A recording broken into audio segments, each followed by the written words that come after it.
is Morgan Guthrie. I'm 19 years old and I'm a second year student at the University of Stirling studying French and international politics. And I've studied French since I was 10 years old. Yeah, it was in school. We just had like an hour a week when we were younger. So in primary school, we just had a teacher come from the high school to teach us for 1 hour a week for the last 2 years of primary school. And then we went up to high school. It was like a mandatory class. Well, in my school at least, French was mandatory for every student. It was mandatory in my high school up until the age of about 14, so from when you were 11 until you were 14 or 15. So when you started doing exams, you could pick whether you wanted to continue with French or whether you would rather do something else. That's also when Spanish became an option, but up until then it was just French. I started doing French when I was quite young, and it was something I continued with. I did do Spanish at high school for my exams at higher, and like higher is the level to get into university, and advanced higher. But I don't know, like, I loved French when I was younger. Like, it was my favourite subject in primary school. It was still my favourite subject when I went into high school, and I thought that having language is always useful, and that's what everyone told me, like, because everyone told me I was good at French. So I was like, having a language is something that's so useful, so I may as well study at university because it's something I enjoy, and I don't want to be studying something that I don't enjoy. Yeah. And I did like Spanish. I think Spanish is easier sometimes, but French is more interesting. I don't know, like, there's just something about it. It's better, in my opinion. Like, when you hear somebody speaking the language fluently, when I can speak the language, when I say something and it actually sounds good, like we had a speaking exam, and being able to have a conversation in French felt so good. Like, for 15 minutes we just sat and chatted in French, and it felt so good to be able to do that, which is quite nice. So at my high school I had two teachers, one who was not native and one who was. My native teacher was called Miss Paris, and she was from Paris. Yeah.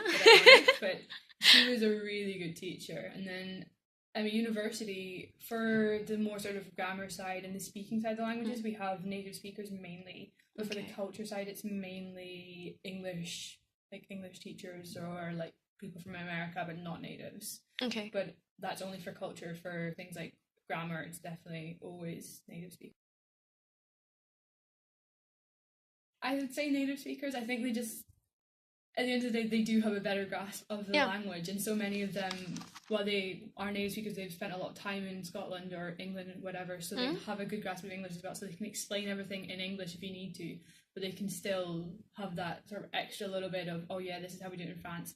But also, like, if there's something a little bit more colloquial or something that is not taught in traditional French, they can bring that in and be like, well, although you might say this in a traditional setting, realistically people would say this instead. So it can give you like a different aspect on it, which sometimes you can't always get from non-native speakers. I think a lot of that is also language, like, and like how you pronounce words. So they can see like, oh well, you're pronouncing that more with like accents as well. So like that was a big thing for my teacher in high school. She was quite particular with how we pronounce things, whereas like my native teacher was the one who wasn't native. She was a bit more sort of like, oh, you can pronounce like this or like this. So there's a lot more, like, they know better how to pronounce words and if it's okay to like say that with like some people, if you know what I mean. I think a big thing for the native speakers is getting people to actually talk in French, especially because I noticed, like, in culture classes, when we have non-native speakers, we don't ever speak in French. Even in, like, when I was in first year, I did have a non-native speaker for grammar, and she didn't do anything in French. Whereas with the native speakers, it's a lot about getting us to actually speak in French. And like, although we're learning the skills, to actually use the skills and put them into practice so that we know that we can do these things. It's a lot more helpful than just, like, you know, like, writing, constantly exercising. Being able to like put them into examples or like, even speak them makes a big difference, I think. And also, yeah, like they can bring in like aspects from their own culture. Like my teacher in high school did that a lot, like talking about what it was like when she grew up. If we were talking about like young people in schools, like what it was like in her school, for example. So it makes a big difference in them knowing and having experienced that culture as well. Yeah. Actually, I've had a conversation with the module coordinator, Elizabeth Ezra, who runs a lot of the modules of French, because there has been a lot of complaints from students who don't think they're useful, but I personally disagree. I personally have really enjoyed them, especially this year, because I feel like there's such a good chance to just talk and actually like be able to use the knowledge and like skills you have, because quite often you're learning a lot of vocabulary, a lot of rules that you never use, that you don't know, whereas in speaking you actually have to think for yourself, oh right, how would I say this, and like thinking through, oh like that's the tense of that, that's the tense of this.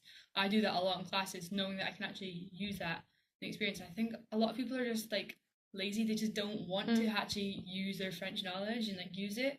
And I think that's a big issue with them. Like, so it's not necessarily that the discussion classes are bad, it's that people's attitudes towards them are bad. Because I really love them. I really would be sad if the university stopped doing them because they've been really beneficial for me.